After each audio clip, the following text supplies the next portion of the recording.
Hello traders, most welcome to my YT channel trade with Sam पर, जहां पर हम निफ्टी और बैंक निफ्टी का डिस्कशन करते हैं नेक्स्ट डे के लिए। मतलब फ्राइडे मार्केट कैसा रिएक्ट कर सकता है उसके ऊपर बात कर लेते हैं। आज निफ्टी की एक्सपायरी थी, मार्केट ने कैसा बिहेव किया उसके ऊपर बात कर लेंगे। और अगर आप ध्यान से देखोगे कहीं ना कहीं मार्केट एक आज बुलिश मोमेंटम में था और पॉजिटिव मोमेंटम रहा। और इसके पीछे हमने कल डिस्कस भी किया था कि इसके पीछे क्या रीजन है। और आज जो न्यूज निकल के आई उसके बारे में भी हम डिस्कस करेंगे। जो फेड की मीटिंग थी उसके क्या रिजल्ट रहे और कैसा चीजें चली और फेड के चेयरमैन ने क्या चीजें कही, उसके बारे में एक एक पॉइंट डिस्कस करेंगे। और दो तीन चीजें और एक्स्ट्रा रहेंगी, तो इस हिसाब से वीडियो आज थोड़ा सा इंपॉर्टेंट रहेगा, तो ध्यान से सुनिएगा। सबसे पहली बात है, अगर आप निफ्टी में देखोगे, निफ्टी में ओपनिंग आज गैप अप हुई because of global reason. Simple सी बात है, यूएस के मार्केट आज अच्छे खासे चले, लगभग लगभग हर एक इंडेक्स में एक एक परसेंट अपसाइड में मोमेंटम देखने को मिला। ऑलराइट, चाहे नेस्डैक ले लो, चाहे डाउ ले लो, चाहे एक तीसरा उनका इंडेक्स ले लो, एग्जैक्ट मुझे नाम नहीं याद आ रहा है, S&P 500। ऑलराइट, आईटी सेक्टर अच्छा चला, बैंक अच्छे चले। तो अगर आप बैंक निफ्टी का चार्ट देखोगे, ये बैंक निफ्टी का ही चार्ट था, ये निफ्टी का चार्ट है। चाहे बैंक निफ्टी का चार्ट देखो, चाहे निफ्टी का चार्ट देखो, दोनों ही अच्छा चला। और बैंक निफ्टी में और 50,000 के आसपास अप साइड में मोमेंटम देखने को मिला, 50,140 150 के आसपास। बट जो क्लोजिंग है वो 50,000 के नीचे देखने को मिली, 49,999 के आसपास। मतलब ऑलमोस्ट 50,000, जो कि एक अच्छी क्लोजिंग है। ऑलराइट, सबसे पहली चीज क्या है कि फेड के रिजल्ट्स हम देख लेते हैं कि मीटिंग का क्या आउटकम रहा। सबसे पहली बात है कि जो फेड ने जो डिसीजन लिया वो अनचेंज का लिया, कि रेट्स अनचेंज रहेंगे 4.25 से 4.50 के आसपास।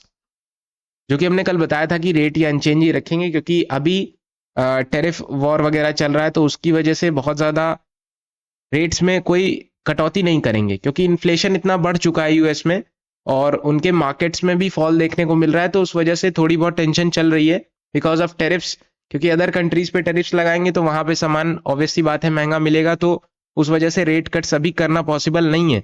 बट उन्होंने रेट कट्स अनचेंज किए हैं, लेकिन जो दो तीन बातें कही हैं उसको हम डिस्कस कर लेते हैं थोड़ा सा। पहली चीज क्या कही कि रेट कट्स बेसिकली टैरिफ के चक्कर में या फिर इन्फ्लेशन के चक्कर में अभी पॉसिबिलिटी नहीं है। बट 2025 में इस साल दो रेट कट्स पॉसिबिलिटी थी, तो दूसरा रेट कट भी वो करेंगे कहीं ना कहीं से। ऑलराइट, 0.5 के आसपास और रेट कट्स होने की संभावना है।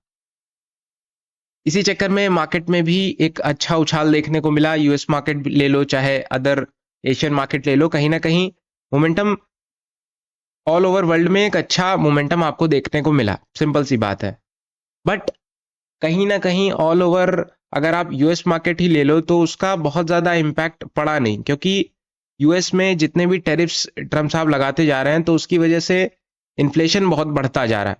इन्फ्लेशन बढ़ता जा रहा है तो कहीं ना कहीं जो यूएस के मार्केट्स हैं अभी भले पॉजिटिव हैं, बट आने वाले समय में कहीं ना कहीं थोड़ा सा एक रिसेशन या करेक्शन का डर लगा हुआ है। ऑलराइट, तो ये सारी चीजें देखने लायक रहेंगी कि मार्केट कैसा रिएक्ट करता है। बट उसी के अपोजिट अगर आप इंडिया को देखोगे तो कहीं ना कहीं इन्फ्लेशन डिक्रीज हो रहा है, क्योंकि अभी जो डाटा निकल के आया है वो जो माइंडसेट था कि इतना डाटा निकल के आएगा उससे कम ही निकल के आया है। जो इन्फ्लेशन का डाटा है, सीपीआई इन्फ्लेशन, कहीं ना कहीं एक पॉजिटिव मोमेंटम बनता हुआ नजर आ रहा है।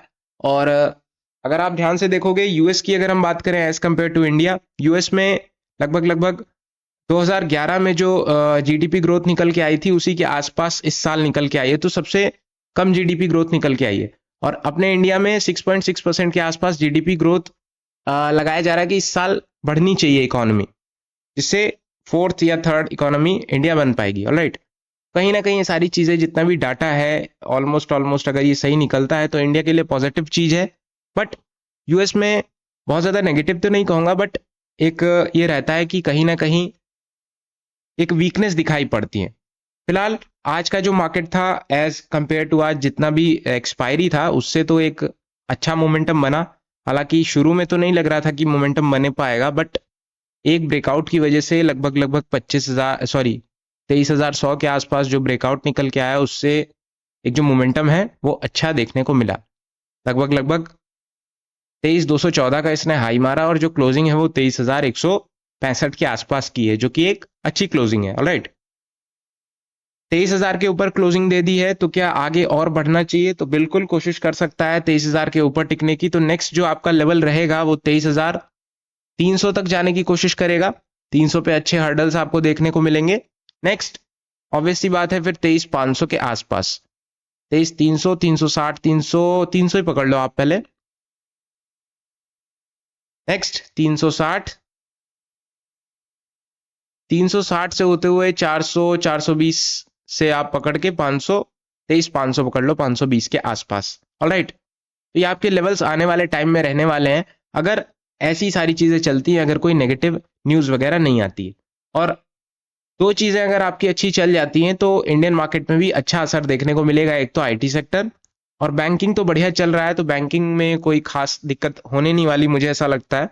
बट दो सेक्टर अगर बूस्ट हो जाते हैं तो कहीं ना कहीं एक पॉजिटिव मोमेंटम आपको देखने को मिलेगा, और इसका इंपैक्ट आपको हर एक इंडेक्स और स्टॉक्स में देखने को मिल सकता है। ऑलराइट, फिलहाल अगर हम डेटा की ही बात करें तो एफ आई आईज और डी का भी डेटा एक बार चेक कर लेते हैं। कहीं ना कहीं इनका जो कल डेटा निकल के आया था, वापस से इन्होंने सेलिंग की है, हालांकि छोटी सेलिंग की है बट की है।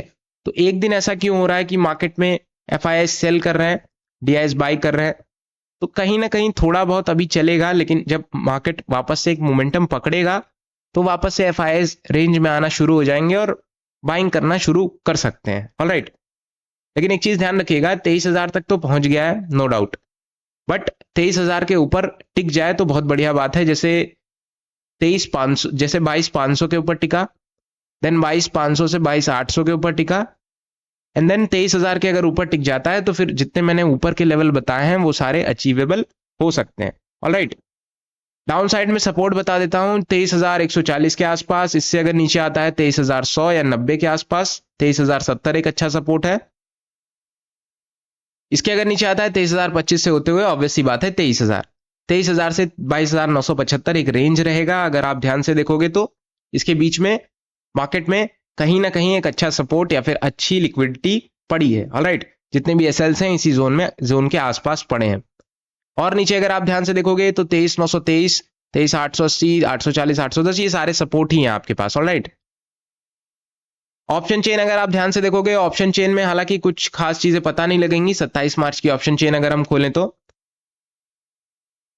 23,200 के आसपास पुट राइटर्स ठीक ठाक हैं, 23,100 के आसपास हैं, और 23,000 के आसपास होने चाहिए, या 23,000 के आसपास है।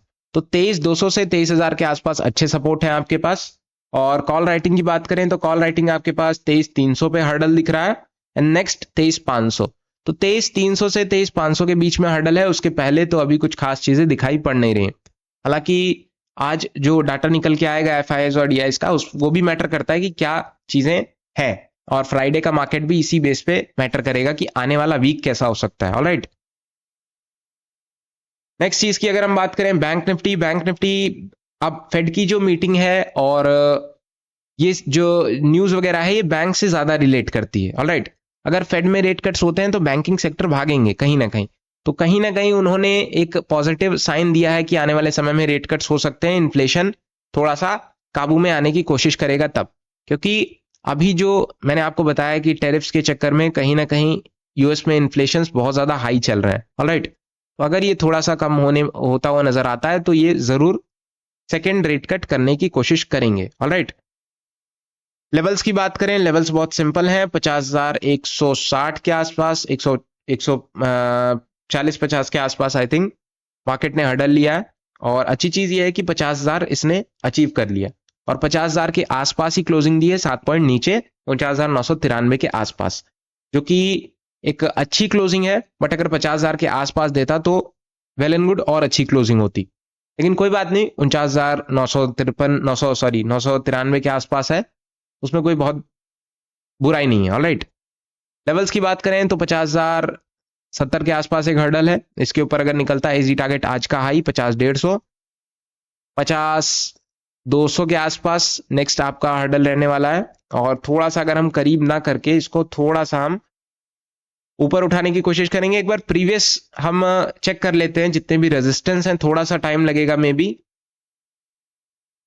बट एक बार हम पीछे जाके चेक कर लेते हैं, या थोड़ा सा हम हिस्ट्री चेक कर लेते हैं कि मार्केट में क्या चीजें रह सकती हैं। ऑलराइट, थोड़ा सा हम बैक आ चुके हैं और 50,260-70 के आसपास इसमें रेजिस्टेंस है। यस, अगर आप ध्यान से देखोगे तो रेजिस्टेंस 267 के आसपास बहुत ज्यादा नहीं है, बट 300 के आसपास या रेजिस्टेंस है आसपास 300 के आसपास।